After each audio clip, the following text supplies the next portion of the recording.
California's Attorney General goes after illegal tobacco sales.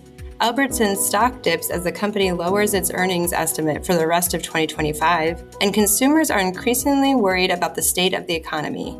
Welcome to Retail Daily, your quick look at the top news from Supermarket News and CSP Daily News.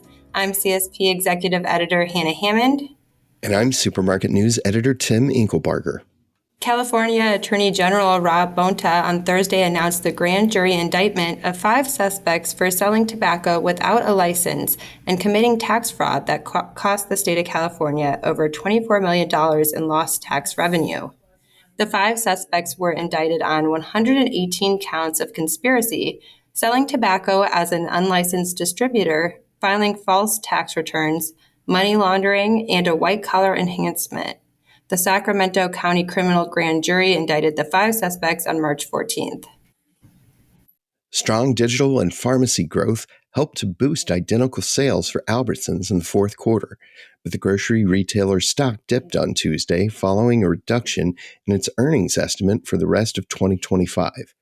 Stock still dropped by more than 7% by mid-morning, though, due largely to the projections that Albertsons anticipates earnings per share to hover between $2.03 to $2.16 per share for the year ending February 28th.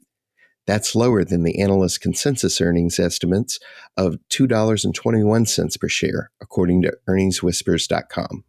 Consumers are growing increasingly fretful about the state of the economy and worried about the prospect of higher prices as awareness about tariff pain grows. Consumer confidence fell 11% in April, according to the University of Michigan's Consumer Sentiment Index. It was the 4th straight month the index has fallen, a period in which consumer sentiment has fallen 30%. It was another victory for private label brands during the first quarter of 2025. Store brands outperformed commercial brands in both dollar and unit sales across all U.S. retail outlets, the Private Label Manufacturers Association said on Tuesday. Store brand dollar sales rose 5% year over year, and unit sales increased by 0.9% in the first quarter, which ended on March 23rd, according to data from Circana. By comparison, commercial brands saw a 0.8% increase in dollar sales and a 1.1% decline in unit sales. Have been busy making purchases leading up to Easter, most likely at big box retailers, warehouse clubs, and grocery stores, according to a recent survey.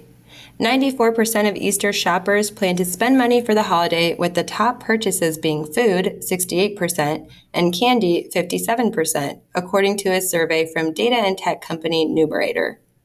57% of surveyed consumers plan to shop at stores like Walmart and Costco, while 54% will visit grocery stores for their Easter needs. And that will do it for today's episode of Retail Daily. Subscribe on Apple Podcasts, Spotify, and more for your daily dose of retail news. For more on these stories, visit CSP Daily News and supermarketnews.com. I'm Hannah Hammond. And I'm Tim Inkelbarger. Have a great day.